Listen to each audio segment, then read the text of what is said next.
Good evening. I am going to be in Dubai in the last week of February. My team wants to do an event between 24th and 25th of February. There are going to be two events, one on the 24th and one on 25th. Those desirous of attend the event, not only from Dubai, Abu Dhabi and Sharjah, but from the rest of Emirates, can contact my team at the phone number given below.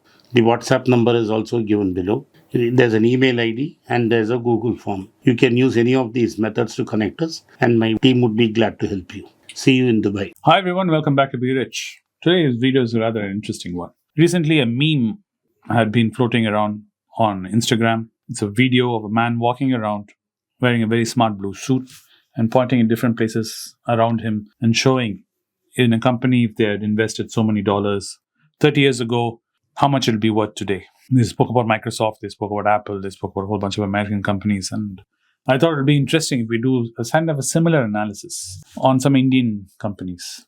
30 years ago, I would have been just about getting ready to finish my teenage years. I would have been ready to getting into my 20s. So at that point of time, I had invested 10,000 rupees, which is a pretty big sum back then. I wouldn't say it's a massive sum, but it was pretty big. You could do a lot with for 10,000 rupees for 30 years ago. So if I had taken that kind of money and I had, let's say, invested it in a whole bunch of companies, I thought we'll talk about what the valuations will be today. And I'll have asked Rupesh to share this, what I'm going to screen, which I'm talking about online on the screen somewhere, so you guys can also see it and talk about it. For example, if I had put it in Tata Motors 30 years ago, that 10,000 rupees today in Tata Motors will be valued at almost 1 crore 51 lakhs. And that's a lot of money. So if I put it in Cipla, that would be at 2.68 crores today. If I put it in Britannia, 10,000 rupees, we'll have 3.24 crores today. If I had ventured into HDFC Bank and put 10,000 rupees into HDFC Bank, I would be sitting at almost 7 crores today, 6.7. ITC would have taken me to 11 crores, while Infosys would be pegging me up at 16 crores and 45 lakhs.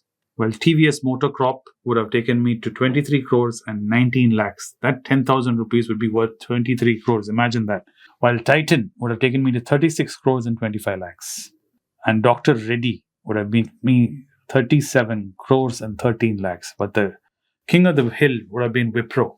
If I had put 10,000 rupees into Wipro 30 years ago, I would have 40 crores and 52 lakhs.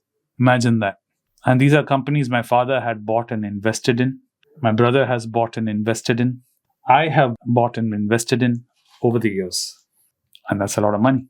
So this is how wealth can be created by just a small investment of a lump sum and buying it and forgetting about it. But there's two sides to this coin as always. Yes, looking back in hindsight, it's always clear. This is the biggest problem when you study history.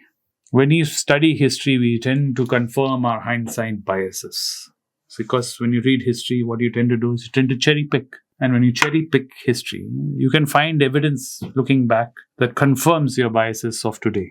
So if you're a person who believes in Tata or you believe in equity market, you can take these examples out and show how 10,000 rupees you had put would be worth so much.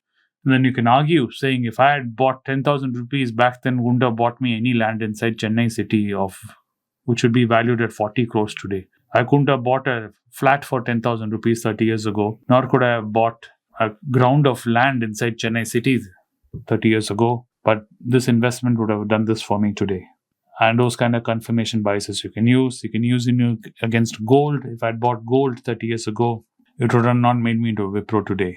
But that's called confirmation bias, and you're looking back, because the simple reason is there's no way of knowing which company 30 years from now is going to become this.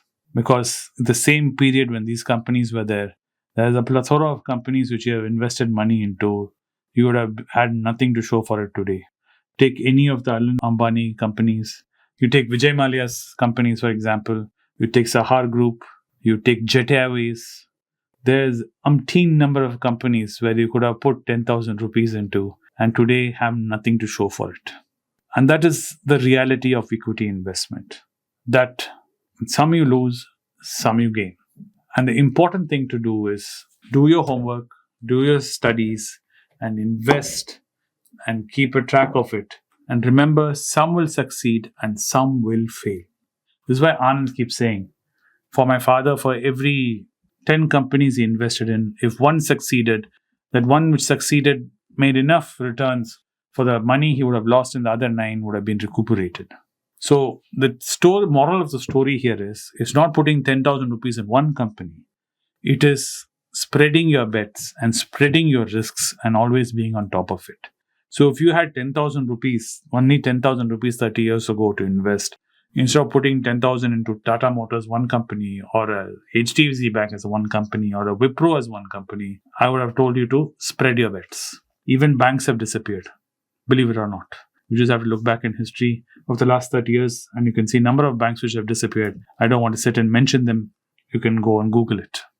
So the trick into creating wealth is diversifying in every level possible and hedging your bets and spreading your risks and keeping an eye on your investments. It would be wonderful if we can all put 10,000 rupees today and I can tell you one magic bullet, and 30 years from now, you will be saying, Vinod, thank you so much. Here, you made me 400 crores. I'll give you 1 crore free as a gift. Doesn't work. It really doesn't work.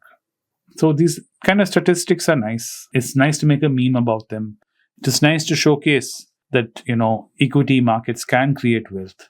Equity markets can also equally destroy wealth. So keep that in mind, that don't really look back too long and too hard and either confirm that markets are terrible or confirm that markets are amazing. Markets are markets and it can swing either way. And through the principles of value investing, through keeping your eye on your investments, yes, you can grow wealth. So that is what I wanted to talk about today. Because of that meme being shared by Rupesh, I thought I would talk about it and explain why, yes, it's nice, at the same time, why it's not so nice. I do hope all of you continue investing. And those of you who are not sure how to invest, you can reach out to Trader on my Instagram page. His link is there, and I'm sure he'll be able to help you and get you on your way to investing. Thanks for watching the video, guys, and I'll see you in the next one soon. Bye. It's a great privilege and honor that so many of you in thousands have subscribed to my channel and have supported me. I have written 2 books in English, The Alchemy of Money and Ordinary Stocks, Extraordinary Profits. These books are published by us and are ready. If you want to procure a copy, send us a message to the WhatsApp number given below and my team would respond to you. If you want an Amazon Kindle copy, you can click the link below. Finally, those who wish to consult with me can send a mail to berichenglish@gmail.com. Once again, I thank you for your support. If you like this video, press the subscribe button of my channel, hit the like button and turn on the bell notification.